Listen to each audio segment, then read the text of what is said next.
Time for climate change. Climate change. Since the beginning of time, man has yearned to destroy the sun. I will do the next best thing. Block it out. Climate change. Climate change. Mass extinction. This one comes from Breitbart.com, which is on that list, the Harvard list. I always check now because if you have like kind of on the edge type of, and Breitbart's pretty big, so it's not, I'm not saying that they don't deserve to be there, but yeah, definitely on the list. 109, about 4.6 million viewers per month. It's still pretty large, but yeah, it's got all the stuff there. No clear funding, donor structure details revealed. Owned by CEO Larry Soloff, along with founder Andrew Breitbart's widow, Susie Breitbart, and the Mercers. The Mercers have a hand in there. Mercers. A family of Republican mega donors. Remember the Mercers? You don't remember the Mercers? I don't remember the Mercers. The Far-Right Nationalist was the website that White House chief strategist Steve Bannon ran until he joined the Trump campaign. Mercers reportedly invested $10 million in Breitbart when it was a relatively unknown website. So there you go. That's Breitbart. But they have this headline here. France to recruit 3,000 green police over climate change. Green police? Is France. That racist? I don't know, maybe. Gerald Darmanin, who serves as France's Minister of the Interior, has announced that he aims to create 3,000 posts for new green police officials, a move that he has deemed necessary in the face to tackle climate change. News of the potential creation of these new posts in France follows calls from European Union bigwigs for the creation of a bloc-wide civil protection force to fight the effects of climate change under the control of Brussels. Move slammed by some as an attempt by Eurocrats to hoard even more power. In an interview with Le Journal du Dimanche, I am horrible at the French accent, Darmanin justified the creation of 3,000 new posts specifically aimed at green-related criminal issues by citing the effects climate change was having on France, especially in regard to forest fires, 9 out of 10 of which have allegedly been caused by human activity, and also could be prevented probably by doing some... That's an interesting thing. Are they saying the forest fires were caused by human activity? Or was there more stuff? Breitbart is saying it, but they're saying that this French guy is, they're talking about the effects of climate change and forest fires. So we need the green police. Quote, faced with this, we must improve the work of judicial investigation, the journal reports the politician is saying, quote, we have therefore decided to massively reinforce the resources of the central office for the fight against damage to the environment and to launch 3,000 green police posts, he continued. The objective is that in each gendarmerie brigade, there are what the heck is this word? Gendarmes. I mean, it's French. Gendarmes trained in attacks on ecology. It will be a revolution, Darmanin added. The French minister's It'll be a revolution hiring 3,000 cops.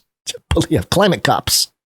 This is a weird thing to say for a French guy. The French minister's It'll be a revolution. Don't worry. You remember the French Revolution, right?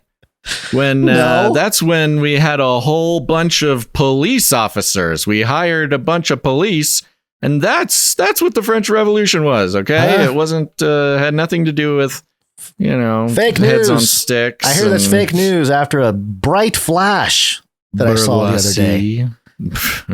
The French minister's plan to bring 3,000 new green police comes as officials in Europe look to expanding their own resources, ostensibly to fight the effects of climate change. In particular, one Eurocrat in this case, literally fight the effects of climate change, which is apparently people, and which is an interesting way to put it. It's a revolution.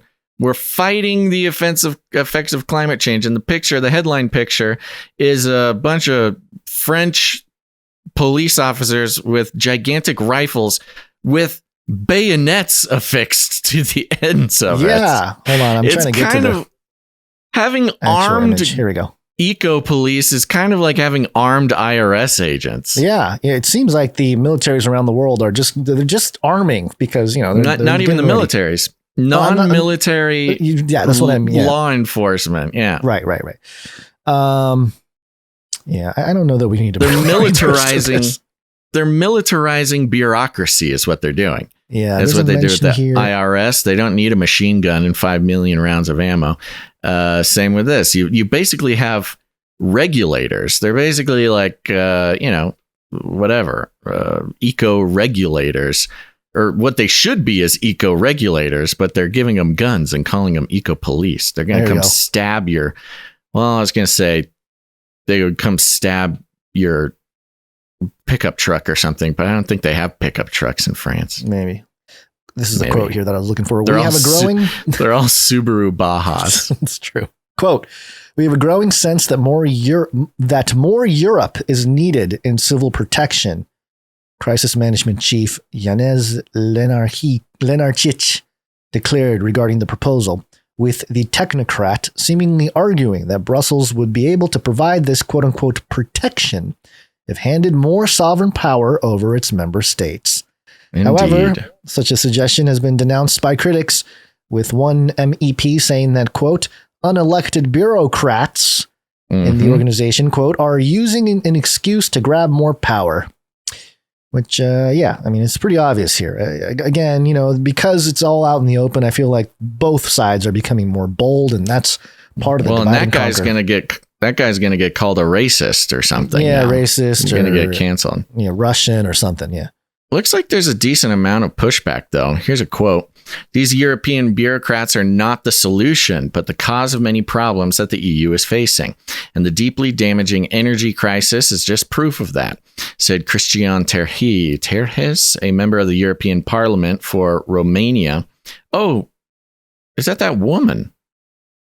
There's that. Oh, no, that was Christina Andrews or something. There's another woman in European Parliament who was fighting against vaccine passports. Yeah, I was going to say she was pushing back against the vax stuff. Yeah. Yeah. So it sounds like some of these Euro people are pretty awakened. Well, France in particular during the whole COVID stuff was, they were kind of, at least some politicians were pushing back pretty. Yeah. Well, the people definitely pushed back. Yeah.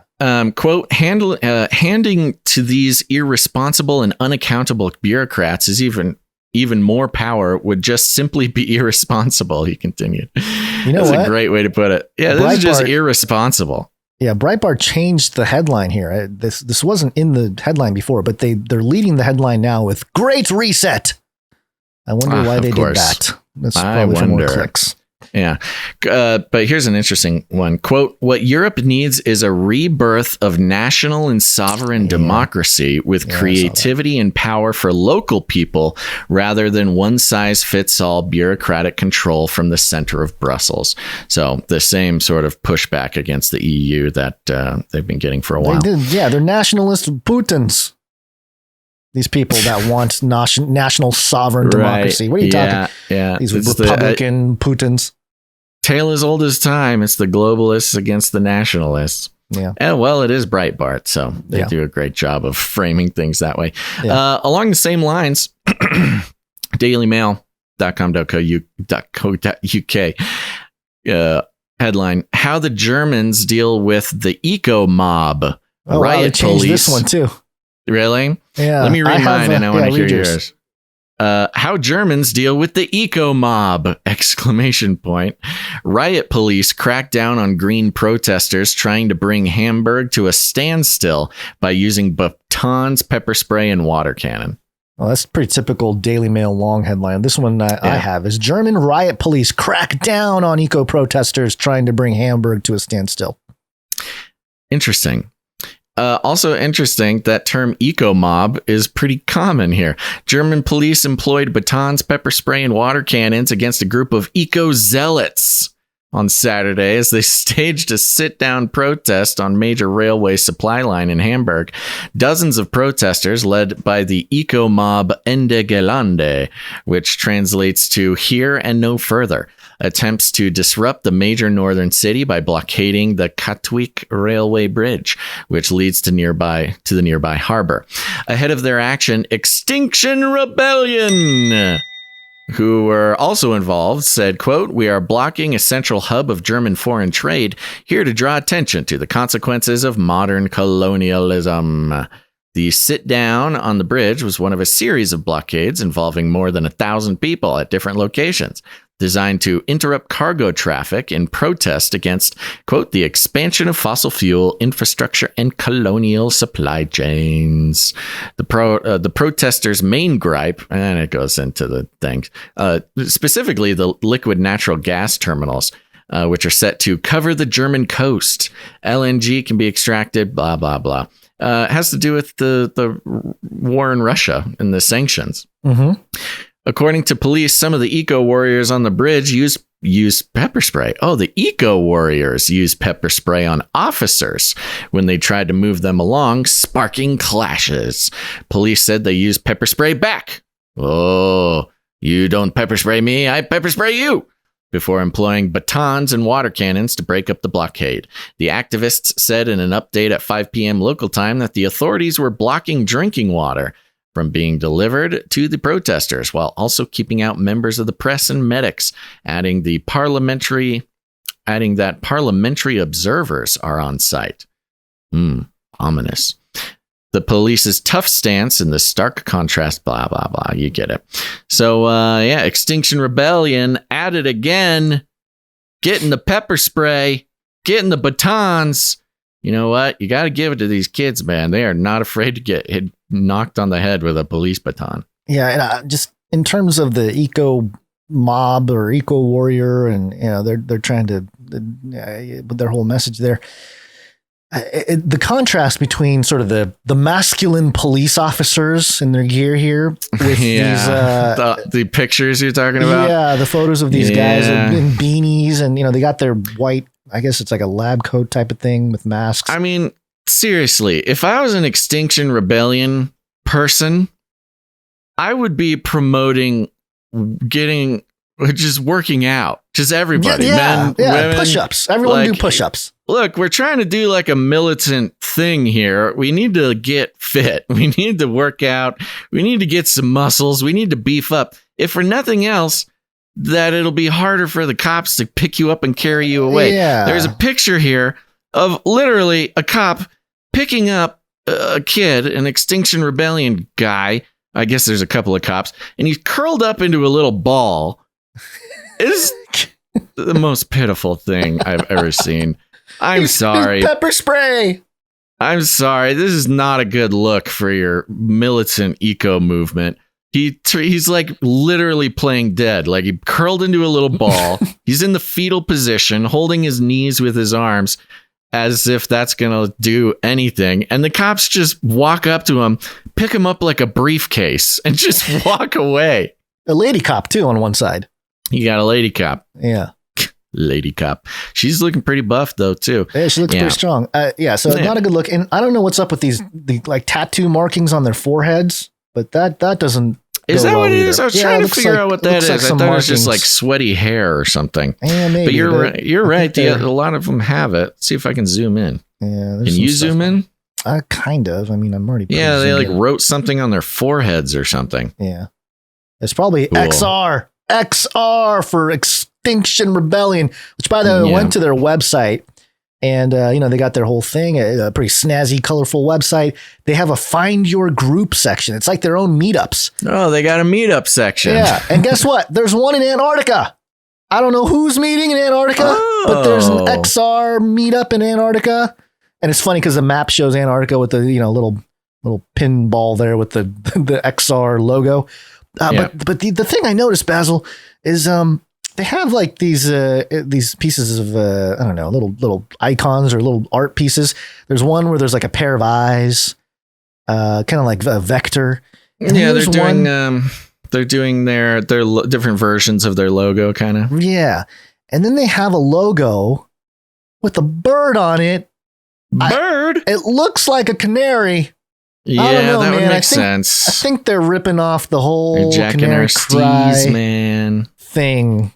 They're doing it. There's, hey, Canary in a Coal Mine, that's our thing. Yeah. Nobody else can have it. Yeah, and which, by the way, let me just mention real quick that I don't know if we talked about this, but the RMI, which is the Rocky Mountain Institute, a year ago, this is back in April of 2021. I have this here just as a side note. RMI launches Canary Media, independent energy journalism powered by former Green Tech Media staff and David Roberts. You know, we're just ahead of our time, Gons. We always have been. Listen to this. In addition, RMI is excited to announce David Roberts, formerly of Grist and Vox, will join the editor at large, bringing his inclusive columns and podcasts to Canary Media readers. The invasion. They're going to start taking our SEO. I mean, that's the same invasion we've seen for a while, and we've documented the mainstream media people leaving the mainstream to start independent media, infiltrating the independent media landscape, and guiding it in that direction. It gets worse. Like you go to the Extinction. Oh wait, hold on. What happened to the thing? You go to the canary.co, which is their website, and they have a whole article from May about the Extinction Rebellion. And they got pictures and all kinds of stuff. And then you go to their About section. I'm kind of reading through here, just kind of taking a look. And it has their vision, a free and fair society where we nurture people and planet. The mission to achieve this, we deliver campaigning journalism that informs and empowers people to change their world. Their values, the Canary is progressive, open, and rigorous. We work with respect, courage, and generosity. And then it said, what is the Canary? It's a nonprofit, independent, yada, yada, yada, yada, with absolutely no financial backing or outside investments. What? We have rapidly built a brand new media outlet from scratch through determination in our progressive values, a vibrant team, and engaging content. And then it says in 2 months leading up to the 2017 general election, I don't know how they just said in 2021 they're announcing it, but for some reason they were around in 2017. The Canary was read by over 8.7 million people. And then it says, we remain completely independent of any advertisers, funders, companies, political organizations, or political parties. They're taking our literal whole thing. Our whole thing. It's the progressive version of us. That is so whack. Let me just continue. We produce high quality, well-researched and inclusive journalism that holds power to account. Our content focuses on news, ideas, and key developments that impact democracy, equality, freedom, and fairness. Today, a handful of powerful moguls controls our mainstream media. And as such, its coverage is largely conservative. But we... What? Yeah, are you kidding me? But we have created a truly independent and viable alternative. One that isn't afraid. What kind of psyop is this whole thing? This whole thing is just a psyop on my brain. It's like they copied and pasted our whole thing and just changed the words to backwards. As such, its coverage is largely conservative, but we have created a truly independent and viable alternative, one that isn't afraid to challenge the status quo, to ask the hard questions, and to have an opinion. This has only been possible because of the amazing support from you, our readers. Oh, at least they didn't call them producers. I know, that was the one thing I was like, I was waiting. I was going to lose my gourd. How can I trust what I read in the Canary? It goes on here. I mean, it's in-depth reporting, media bias, fact check. Oh, well, this is funny too. In 2019, the Canary became one of the first UK media outlets to be awarded a green trust mark for news credibility and transparency from monitoring and rating site NewsGuard. You can read their in-depth reports on us by installing the NewsGuard extension, then navigating back to our site. Media Bias Fact Check has also reviewed our website. It states that, quote, we rate the Canary left biased based on story selection that typically favors the left and high for factual reporting due to proper sourcing and a clean fact-checked record. Wow. Wow. Yeah. So that is crazy. That is next level. Yeah, they got a code of practice. I'm not even mad about Adam Carolla anymore. This is a straight rip.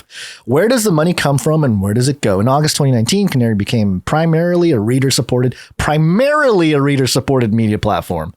Okay, so what's the primarily? Other? Primarily. So yeah, where's the things. other ones? The remainder of our income comes from online advertising. Gotcha.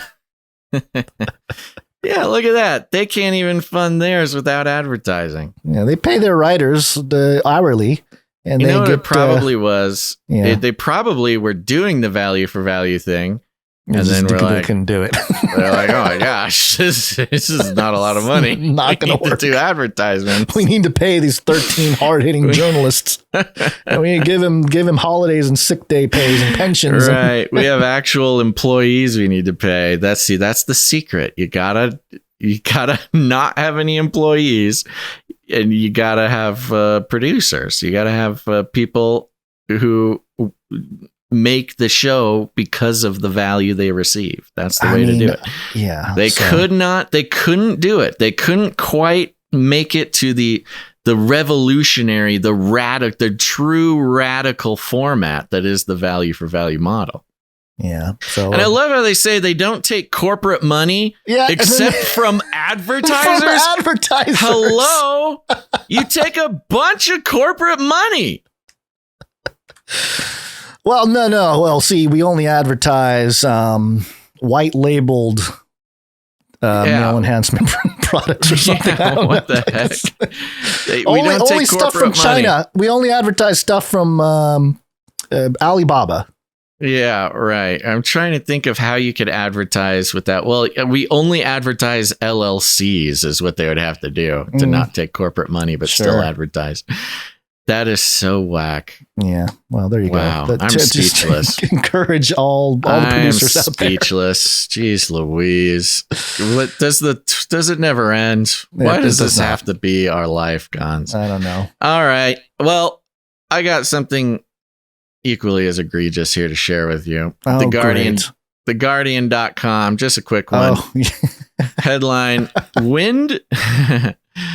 Wind turbine blades could be recycled into gummy bears, scientists say. Okay, forget the bugs, Gons, forget the soy, forget the algae-based food products. We're straight up moving to wind turbine-based food products. Wait. But I thought wind turbine was helping the whole economy or the earth. No. See, this has been the secret the whole time. You make the wind turbines to get off fossil fuels, and then when the wind turbine is old and dies of natural causes, you can recycle the wind turbine into a food product. That way, we don't need to grow any food. We don't need any cows. We don't need any lima beans. We just live the new food pyramid, the new food cycle. The ecosystem of the earth goes, wind turbine gets made into gummy bears. People eat gummy bear. People die from eating wind turbine gummy bear. Take people, put them in machine, turn people into wind turbine. Yeah, it's the Ouroboros. It's the circle of life. Okay. The next generation of wind turbine blades could be recycled into gummy bears at the end of their service. This is The Guardian, by the way. So not the scientists have said. Researchers at Michigan State University have made a composite resin for the blades by combining. This is what your gummy bears are going to be made of. Okay, researchers at Michigan State University have made a composite resin for the blades by combining glass fibers. Oh, good. With a plant-derived polymer and a synthetic one. Oh. Once the blades have reached the end of their lifespan, the materials can be broken down and recycled to make new products, including turbine blades and chewy sweets. Wind power is one of the most dominant forms of renewable energy. However, turbine blades, usually made of fiberglass, can be as long as a half a football field and cause problems with disposal, with many discarded in landfills when they reach the end of their cycle. To combat the waste, researchers designed a new form of resin. Digesting the resin in an alkaline solution produces potassium lactate, which can be purified and made into sweets and sports drinks. Lunarade. Quote, we recovered food-grade potassium lactate and used it to make gummy bear candies, which I ate, said John Dorgan, formerly living human, now some sort of Cronenbergian monster that eats wind turbine blades as candy, one of the authors of the paper.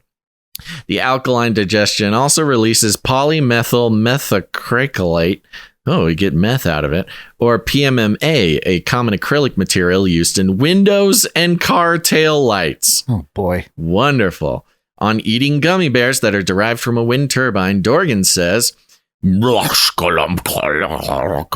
translated to, quote, a carbon atom derived from a plant like corn or grass is no different from a carbon atom that came from a fossil fuel. It's all part of the global carbon cycle. And we've shown that we can go from biomass in the field to durable plastic material and back to foodstuffs, he added. Quote, the beauty of our resin system is that at the end of its use cycle, we can dissolve it, and that releases it from whatever matrix it's in so that it can be used over and over again in an infinite loop. That's the goal of circular economy. Soylent Green is people, Gons. Soylent Green is people, and the gummy bears are wind turbines. Yeah, this sounds like some kind of obscure, question looking at the renewable energy stuff and like, well, they're made out of fiberglass. So what can we do? And then they did a study. But I'm looking at this healthfully.com here, and it's telling me that if you have asthma or bronchitis, you got to wear a mask because you don't want to inhale any kind of fiber, especially fiberglass, Where are you saying this? I'm just at healthfully.com. It's just some health. You thing. Just looked up fiberglass. Yeah, just what happens when you inhale fiberglass. Glass fibers. Yeah. I like how at the beginning of the article, they call it glass fibers. Mm-hmm. And then at the end, they're like, oh, it's fiberglass. Healthy individual. Yeah. They didn't want to... They gave up on they gave up trying to tell us that we weren't eating fiberglass gummy bears. Healthy individuals who inhale the fibers may experience effects such as soreness in the nose and throat, and if swallowed, stomach irritation can occur. Little is known about the effects of small fibers, but it is believed that if they get into the lungs and small intestines, adverse side effects such as intestinal blockage may occur. Okay. Yeah, if you do inhale or ingest it, go see a doctor. And it says, don't induce vomiting or take laxatives. Don't. Oh, don't do that. Okay. Yeah. Keep it in there. Don't get it out. Stay dry. Yeah. So there you go, Gons. It's a brave new world. And gummy bears are now made of wind turbines, apparently. Or will be. This doesn't feel real. Like we're doing a show this Today's episode, absurdity is just on. There's so much absurdity. Full blast.